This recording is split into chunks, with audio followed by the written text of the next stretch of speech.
Hello everyone. सो इस video को एक थोड़ी सी मोटिवेशन के साथ स्टार्ट करूंगा। आई थिंक आप लोगों को भी अच्छा लगेगा जो लोग थोड़े से अभी त्रस्त है जॉब सर्च के कारण। तो देखो, अभी मैंने हिताची की हायरिंग डाली थी और मैंने आपको क्या बोला था कि मुझे पूरी उम्मीद है कि इससे सिलेक्शंस आएंगे। तो आपको एक सिलेक्शन मैसेज दिखा देता हूँ। Hi bro, I got selected in Hitachi internship, can you tell about this, we have to join or not. ठीक है, मेन पर्पस ये है कि ये ज्वाइन करें ना करें, इट डजंट मैटर। ठीक है, बट एटलीस्ट सिलेक्शन हुआ है। ठीक है, एटलीस्ट सिलेक्शन हुआ है। सो आप में से भी काफी सारे बच्चे हैं who is looking for their first job. ठीक है, फर्स्ट जॉब। अब देखो, आपको, मुझे पता है कि आप पर क्या चीज बीतती है, वो चीज तो आपको पता ही है। बट मैं आपको जस्ट एक चीज बताना चाहता हूँ कि मैं 4-5 साल से काम कर रहा हूँ इस फील्ड में। ठीक है, 4-5 साल हो गए मुझे इस फील्ड में काम करते हुए, और मैंने एक चीज नोटिस करी है, किन बच्चों के सिलेक्शन होते हैं और किन के नहीं होते हैं। ठीक है, ये चीज मैं क्लेरिफाई करना चाहता हूँ। जो मैंने, मतलब एक एटीट्यूड होता है ना, उससे समझ में आ जाता है। एक बच्चा जो अप्लाई कर रहा है, उसे रिजेक्शन आ रहे हैं, तब भी अप्लाई कर रहा है, और उसकी इन्वॉल्वमेंट इन्वॉल्वमेंट जो होती है ना, वो कहीं ना कहीं मेरे ग्रुप में थोड़ी बहुत दिख जाती है कि हाँ भाई, ये बंदा अप्लाई कर रहा है लगातार, इसको मेल्स वगैरह भी आ रहे हैं। अगर और बच्चों को मेल्स आ रहे हैं, उसे नहीं आ रहे हैं, तो वो चेक करता है कि यार कहां पर मेरे साथ मिस्टेक हो गई और मुझे मेल कैसे आएंगे। कुछ बच्चे ऐसे हैं जिनको मैंने देखा, वैसे परसेंटेज उनका बहुत कम है, जिनके सिलेक्शन नहीं हो पाते, and they are still looking for the job search. जिसमें पहला नंबर आता है उन बच्चों का, जब हायरिंग से रिवर्ट आ जाता है, तो रिवर्ट आने के बाद majority of the time they ask for link, कि लिंक प्रोवाइड करा दो। ऐसा मैं क्यों बोल रहा हूं? क्योंकि उनको केवल ये है कि हम उसमें अप्लाई करेंगे जिससे रिवर्ट आएगा, and most of the time जब रिवर्ट आ जाते हैं तो हायरिंग एक्सपायर हो जाती है। तो ऑलरेडी चांस मिस कर दिया। इनको मैं डालूंगा आलसी कैटेगरी में। ठीक है, और अगर आप उस कैटेगरी में हो, बुरा मानना है बुरा मान जाओ, आई डोंट केयर। जो सच्चाई है, मैं 5 साल से काम कर रहा हूं, मुझे पता है। बिकॉज अगर ऐसे अपॉर्चुनिटीज मिस होती हैं, जैसे सपोज अभी ये हिताची है, हिताची राइट टाइम पे अप्लाई नहीं किया। देखो, अगर आपको शॉर्ट लिस्टिंग नहीं हुई, वो अलग बात है कि हम शॉर्ट लिस्ट नहीं हो पाए। एटलीस्ट आपने ट्राई तो किया। एटलीस्ट आपने ट्राई तो किया, ट्राई करोगे तभी तो अपॉर्चुनिटी बनेगी। अब अगर कोई बंदा ऐसा है जो ट्राई ही नहीं करना चाहता, तो उसका तो नहीं हो पाएगा ना। तो पहले तो कैटेगरी ये है। दूसरी एक और कैटेगरी है, जो अप्लाई तो करते हैं, बट टाइम टू टाइम अपने आप को अपग्रेड नहीं कर रहे हैं, अपग्रेड नहीं कर रहे हैं। और मेरा अपग्रेड करने से क्या मतलब है, कि जैसे ही कोई टेस्ट आता है, एक बच्चे का मैंने पता नहीं 2-3 दिन पहले एक मैसेज देखा था ग्रुप पे, अपने ही ग्रुप पे मैसेज देखा था। पता नहीं कैसे लोग हैं ग्रुप में, कोई हेल्प नहीं करना चाहता। जब आप जॉब सर्च के लिए आए थे, तो आपने ये सोचा था कि मैं किसी ग्रुप को ज्वाइन करूंगा, उसमें आके कुछ बच्चे हेल्प करेंगे मेरी, तो मुझे जॉब मिलेगी। ऐसी मेंटलिटी वाले, भले ही अप्लाई भी कर रहे हैं, रिवर्ट भी आ गया, अगर ऐसी मेंटलिटी वाले हैं, उनको भी जॉब नहीं मिल सकती। अगर एट दैट टाइम, अगर आपको कोई किसी ने हेल्प कर दी, मिल गई, ठीक बात है। बट अगर आप डिपेंडेंट ही बैठे हो कि कोई हेल्प करेगा तो मेरी जॉब लगेगी, मैं खुद से नहीं पढ़ूंगा, तो आप कोई राजा तो हो नहीं ना। आपने ऐसा जन्म लिया है कि आपके मुंह में जाके हम जॉब दे दें कि नहीं महाराज, आप पैदा हो गए हो, मैं जॉब पोस्टिंग डालता हूं, मैं आपको सिलेक्ट करवाता हूं, सैलरी आप खाना। ऐसा तो कोई आपके साथ करेगा नहीं। प्रैक्टिकली सोचो थोड़ा। और सबसे बड़ी बात पता है क्या, रूस भी जाते हैं, गुस्सा हो जाते हैं कि यार मेरी तो किसी ने हेल्प ही नहीं करी। अरे, जब आप जॉब सर्च करने आए थे, तो आपने ये चीज सोची थी क्या? थोड़ी सी यार अकल लगाओ। ठीक है, अकल लगाओ थोड़ी सी। ये ऐसे अगर मेंटलिटी लेके बैठोगे तो कैसे सिलेक्शन होगा? ठीक है, तो ये वाले बच्चे जो हैं, ये भी फंसते हैं, और एक ये वाले फंसते हैं। बाकी जो बाकी हैं, ओवरऑल सभी सक्सेस होते हैं। कई कई बच्चे ऐसे हैं जिनको लेट मिल पाती है, जैसे कई लोग हैं जो 1 साल से लगातार अप्लाई कर रहे हैं, लेकिन कर रहे हैं।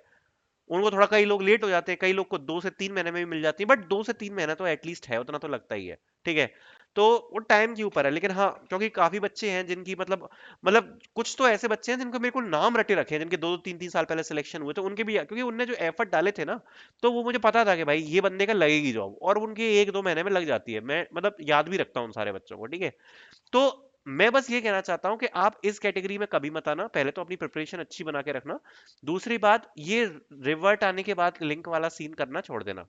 ठीक है, अप्लाई करो, अपने अकॉर्डिंग करो, खुद की बुद्धि से भी देखो कि कौन सी हायरिंग अच्छी लग रही है, कौन सी नहीं लग रही है, अपने हिसाब से करो। ठीक है, और दूसरा बात, अपने आप को अपग्रेड करते रहो। ठीक है, बाकी जो मैंने आपको अभी मैसेज दिखाया था हिताची का, ये एक इस प्रकार से आपको मोटिवेशन है कि मैं आपको एक चीज बताना चाहता हूं, कि अगर ऑफ कैंपस में बच्चों की जॉब नहीं लग रही होती, आप में से काफी बच्चे थोड़े से निराश हो जाते हैं कि यार जॉब लग पाएगी कि नहीं लग पाएगी, अगर ऑफ कैंपस में बच्चों की जॉब नहीं लग पा रही होती, मैं बस आपको एक चीज बोल सकता हूं कि किसी दिन मैं वीडियो बना के आपको अपनी मेल आईडी और टेलीग्राम चैट दिखा सकता हूं, या फिर मैं व्हाट्सएप दिखा सकता हूँ। देखो इससे ज्यादा तो कोई यूट्यूबर ट्रांसपेरेंसी करेगा नहीं कि मैं आपको सामने लाइव दिखा दूंगा टेलीग्राम या व्हाट्सएप या mail.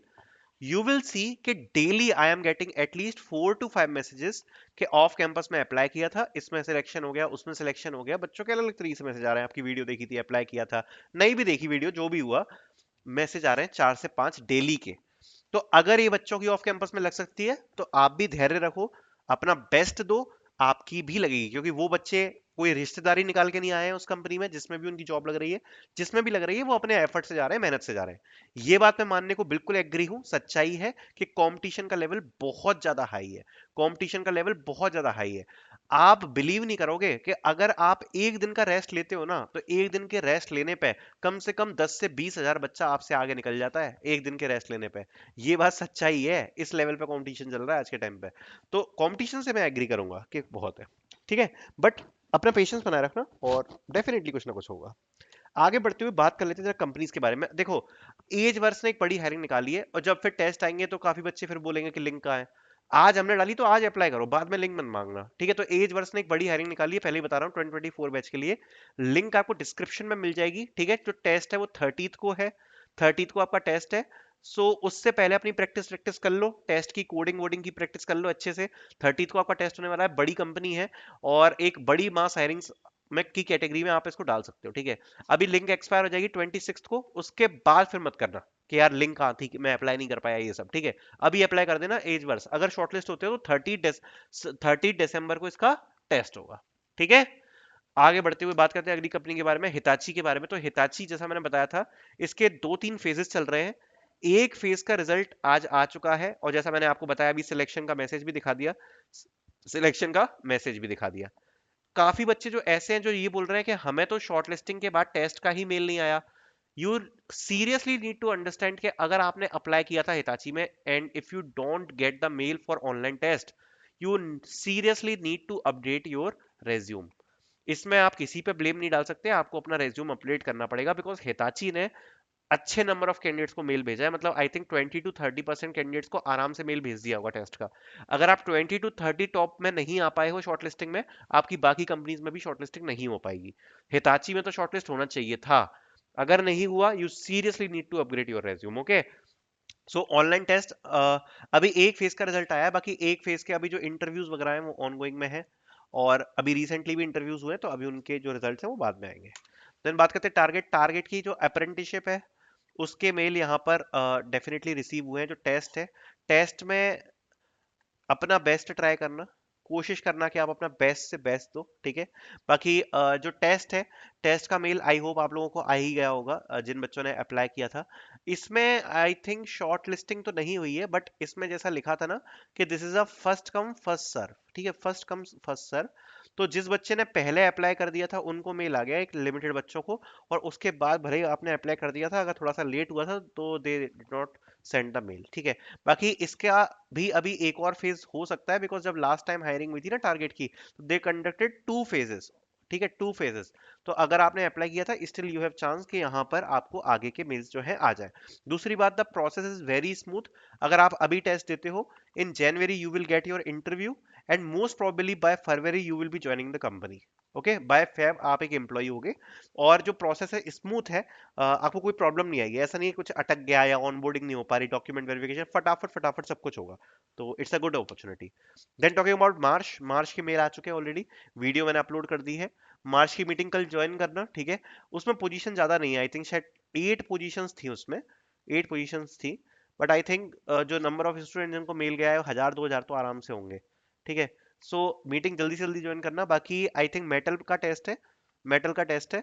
So perform your best in that. इसका जो पैटर्न है, पैटर्न उन लोगों ने शेयर नहीं किया है, सो अपना ओवरऑल प्रिपरेशन करके रखना, ठीक है। तो मार्च की अपनी ये अपडेट है। बात करते हैं एक्सेंचर की। एक्सेंचर में जो सितंबर अक्टूबर नवंबर, ठीक है, इसकी हायरिंग को अपन ट्रैक कर रहे हैं अभी इस वक्त। इनके सबसे पहले रिजेक्शन मेल आए थे, ठीक है। उसके बाद फिर से रिजेक्शन मेल आए थे, देन उसके बाद फिर से सिलेक्शन मेल आए थे। Now by today and by yesterday फिर से रिजेक्शन मेल आया है। तो अभी रिजेक्शन मेल के 3 फेजेस अराउंड आ चुके हैं, 1 2 3। सिलेक्शन का एक आया है, एक और फेज यहाँ पर सिलेक्शन का आ सकता है, जिनकी जो मेजरली प्रोसेस है वो यहाँ पर सितंबर अक्टूबर एंड नवंबर में हुई है, ठीक है। बाकी दिसंबर वाले भी हैं, बट आई थिंक दिसंबर वालों का जो रिजल्ट है, I think that will be announced by जनवरी, क्योंकि मेजॉरिटी जो बच्चे हैं जिनने दिसंबर का मैं एग्जाम दिया था, उनका यहाँ पर अभी नहीं आया है टेस्ट का जो रिजल्ट है ना, मतलब सॉरी इंटरव्यू दिया था, उनका रिजल्ट नहीं आया है, ठीक है। So this is the latest update from Accenture कि some students also got the rejection, ठीक है। Now talking about a Deloitte, Deloitte की a second phase can be announced soon, ठीक है। इसका notification some colleges got the notification for this, ठीक है, some colleges got the notification for this. It will be gateway to hiring, and it can be a generic hiring for NLA. Now what does it mean by generic hiring? देखो, अभी जो आया था cyber Gurukul, उसमें क्या है कि आपका बूट कैंप ट्रेनिंग होगी, ठीक है, क्या होगी, बूट कैंप ट्रेनिंग होगी, एंड ट्रेनिंग के बाद you need to clear the test, after that you need to join the company. But generic hiring का क्या मतलब है, इसमें you will give the test, after giving the test there will be direct selection, okay. And generic hiring आती है नहीं आती that we will see, but आनी तो चाहिए, हर साल जेनरिक हायरिंग आती है डेलोइट की तरफ से, इस बार नहीं आई तो कुछ अलग ही सीन हो जाएगा। देन आगे बात करते हैं विप्रो के बारे में। सो विप्रो की तरफ से बैकग्राउंड चेक के मैसेज आज रिसीव हुए हैं सम स्टूडेंट्स को, एंड अभी कुछ टाइम पहले भी बैकग्राउंड चेक के मैसेज आए थे, बट जो पोर्टल है, पोर्टल के साथ इशू आ रहा था काफी सारे बच्चों को। सो लेट मी टेल, मुझे कमेंट सेक्शन में एक बार बताओ कि आपका इशू सॉल्व हुआ या नहीं हुआ, बिकॉज जो ICIMS जो पोर्टल होता है उस पर जाकर आपको अपने डॉक्यूमेंट्स वगैरह अपलोड करने होते हैं, राइट। सो उसमें आप डॉक्यूमेंट्स अपने अपलोड करते हो। सो एक बार बताना कमेंट सेक्शन में वो सही हुआ या नहीं हुआ। अभी आज बच्चों को और रिसीव हुआ है। सो विप्रो एलाइट की अभी ऑनबोर्डिंग की डेट तो नहीं आई है, बट यस अभी जो बेसिकली बैकग्राउंड वेरिफिकेशन के मैसेज है, वो डिफरेंट डिफरेंट स्टूडेंट्स को अभी करंटली रिसीव हो रहा है।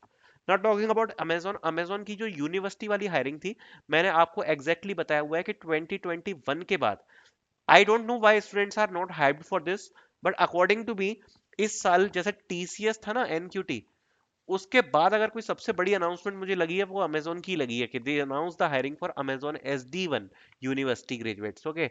बिकॉज 2021 के बाद सीधे यहाँ पर हुई है। वो बात अलग है कि अगर आपका माइंडसेट था कि आप जाके सर्विस बेस्ड कंपनी को ही क्रैक करोगे, तो हो सकता है आपको इतना बड़ा शौक ना लगे, बट मेरे हिसाब से जैसे अगर मैं अभी ग्रेजुएशन ईयर में होता, so it will be a very big shock for me, because Amazon ने जिस हिसाब से अभी रिक्रूटिंग करी है, जिस हिसाब से SD1 को हायर किया है, the number is very big, okay.